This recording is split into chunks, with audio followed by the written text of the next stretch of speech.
예, 안녕하세요. 매일 말씀 묵상.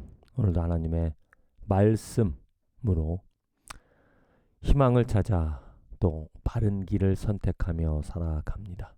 오늘 6월 25일 읽은 말씀 신명기 30장 119편 10편 73절로부터 96절 이사야 57장 그리고 마태복음 5장의 말씀입니다. 이 말씀을 통하여 우리가 받은 복이 무엇인가? 우리가 선택할 수 있는 복을 얻었다. 그전에는 선택할 수 없는 일방적인 선택할 기회가 없이 일방적으로 악을, 일방적으로 더러움 가운데, 어둠 가운데 살아갈 수밖에 없었습니다. 그런데 이제 하나님의 은혜로 우리들은 하나님의 의를 알아, 그 빛을 알아, 선한 것을 알아, 그 선한 것을 이루며 선한 것을 선택하며 살아가게 되어졌다라는 거죠. 먼저 예수님께서 마태복음 5장에 산상수훈, 복이 있는 사람에 대하여서 또 산상수훈의 주제가 되어지죠. 내가 율법이나 선지자를 폐하러 온 줄로 생각하지 말라. 폐하러 온 것이 아니요 완전하게 하려 함이라. 예, 그 하나님의 율법, 하나님의 뜻, 하나님이 누구인지 하나님의 그 의로움을 율법을 통하여 보여주셨습니다. 이것을 행하라. 내가 너희를 선택했으니 내가 선택한 백성으로 성민으로서 마땅히 해야 될 그 율법들을 지켜라. 그렇게 말씀하셨습니다.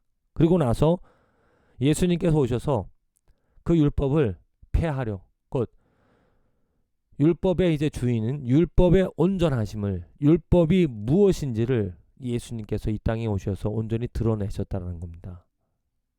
그리고 그 예수님의 그 말씀, 예수님의 뜻, 예수님이 이 땅에 오심으로 우리들에게 알려주신 것은 무엇이냐면 율법의 온전한 이해, 율법이 무엇인지를, 그래서 그 율법을 하나님께서 직접 이루어 가시려고, 성취하시려고 이 땅에 오셨다. 하나님의 의를 드러내시려고 하나님께서는 율법을 통하여, 곧 이스라엘 백성들을 통하여 하나님의 의를 드러내고자 하셨지만 이스라엘 백성들이 순종하지를 못하였습니다. 순종하지 않았죠.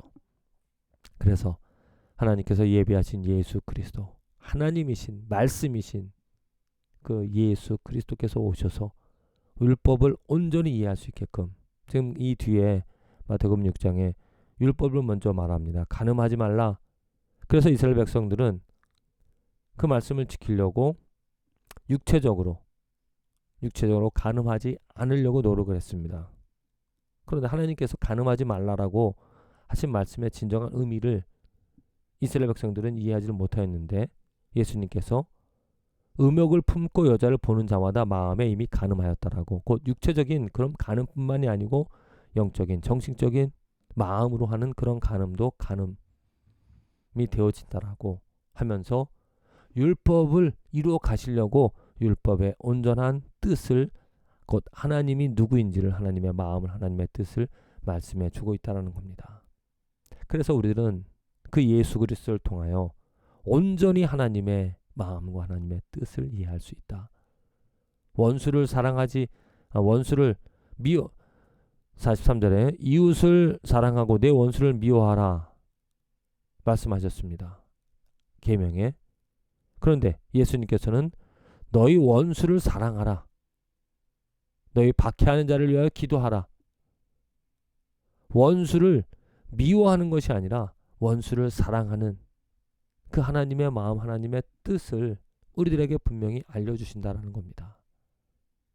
그러면서 하늘에 계신 너희 아버지의 온전하신 같이 너희도 온전하라.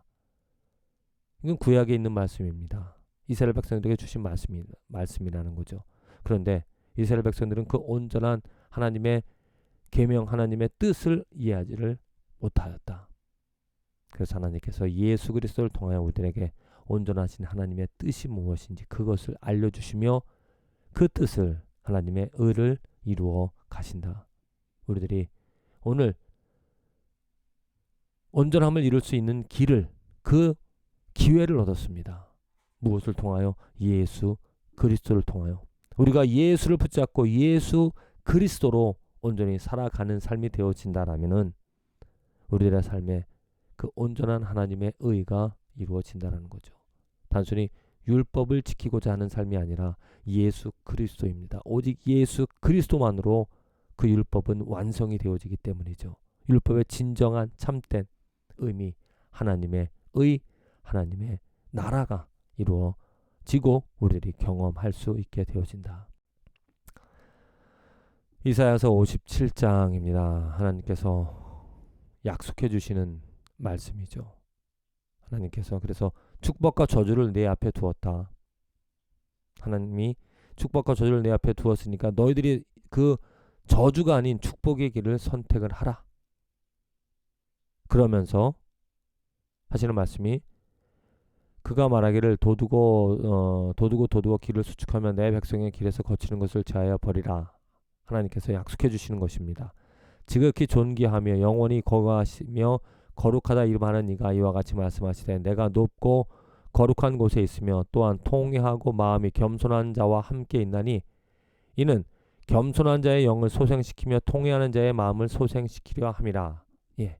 이스라엘 백성들에게 축복과 저주를 눈앞에 두고 저주가 아닌 축복을 선택하라 말하시면서 내가 이 백성을 고쳐주겠다. 부족한 부분들을, 연약한 부분들을, 잘못된 부분들을 고쳐주겠다고 말씀하시면서 어떠한 사람의 마음을, 어떠한 삶을 고쳐주느냐? 겸손한 자, 겸손하며 통회하는 자의 마음을 소생시켜 주신다. 우리들이 교만한 마음으로 나는 할 수 있다. 내가 이룰 것이다. 이렇게 말하며 하나님께 나아가는 자가 아닌 나는 부족하다라고. 하나님의 은혜가 아니면, 하나님이 도와주시지 않으면, 하나님이 알려주시지 않으면 할 수 없다라는 이런 겸손한 마음. 우리들이 오늘 하나님의 것을 선택할 수 있는 더러운 것, 의가 아닌 악을 벗어나 하나님의 의를 선택할 수 있는 그 길은 바로 하나님의 긍휼하심을 얻어야만 할 수 있다는 겁니다. 예수 그리스도를 통하여서 하나님께서 이루시고자 하시는 그 뜻이 겸손히 하나님 불쌍히 여겨주시옵소서. 하나님만이 하실 수 있습니다. 나는 부족합니다. 이렇게 겸손히 하나님의 이름을 부르는 그 영, 그 마음을 하나님께서 소생시켜 주신다. 시편 73편부터 96절까지의 그런 말씀인데요. 92절에 보면 주의 법이 나의 즐거움이 되지 아니하였다면 내가 내 고난 중에 멸망하였으리라.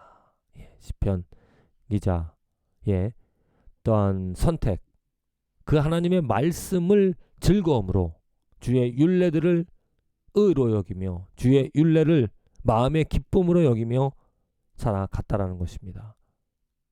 그렇게 하였기 때문에 고난 가운데서도 살아날 수 있었고 핍박 가운데서도 어려운 가운데서도 이겨낼 수 있었다.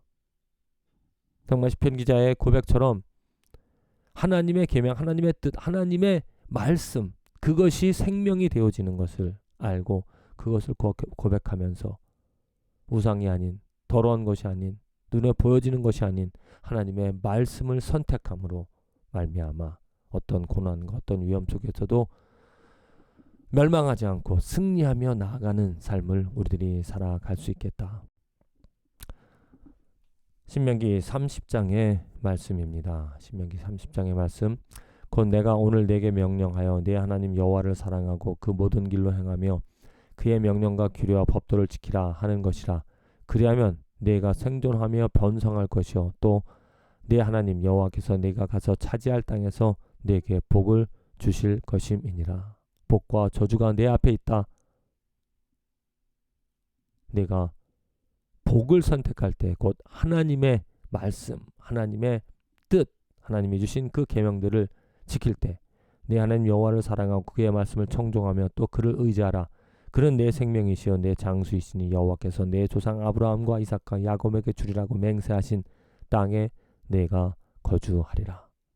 분명하게 이스라엘 백성들이나 우리들에게 오늘 주어진 기회가 있습니다.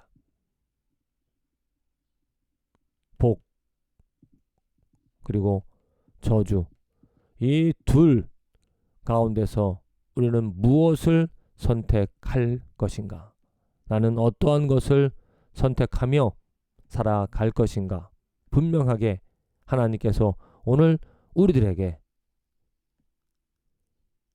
하나님의 말씀, 하나님의 뜻, 예수 그리스도를 통하여서 복을 보여주시고 하나님의 의로움을 알려주십니다. 만일 우리가 그것을 알고 그 이 진리를 알고 예수 그리스도를 선택하며 살아간다면 겸손히 그의 이름을 부르며 그를 사랑하며 그를 인정하며 살아가는 삶이라면 복이 있습니다. 신령한 복이 예수 그리스도를 통하여 우리에게 주어진다는 거죠. 그것이 아닌 저주를 선택하는 곧 이 세상에 있는 믿음으로 행하지 않는 모든 것들은 하나님의 심판과 하나님의 저주가 있다는 걸 명심하면서 오직 복이 되어질 수 있는 예수 그리스도, 그를 사랑하며 그로 인하여 내 삶에 하나님의 법이 완성이 되어지는, 이루어지는 것을 경험할 수 있는 저와 여러분들의 축복된 인생이 하루가 되어지기를 간절히 기도드립니다.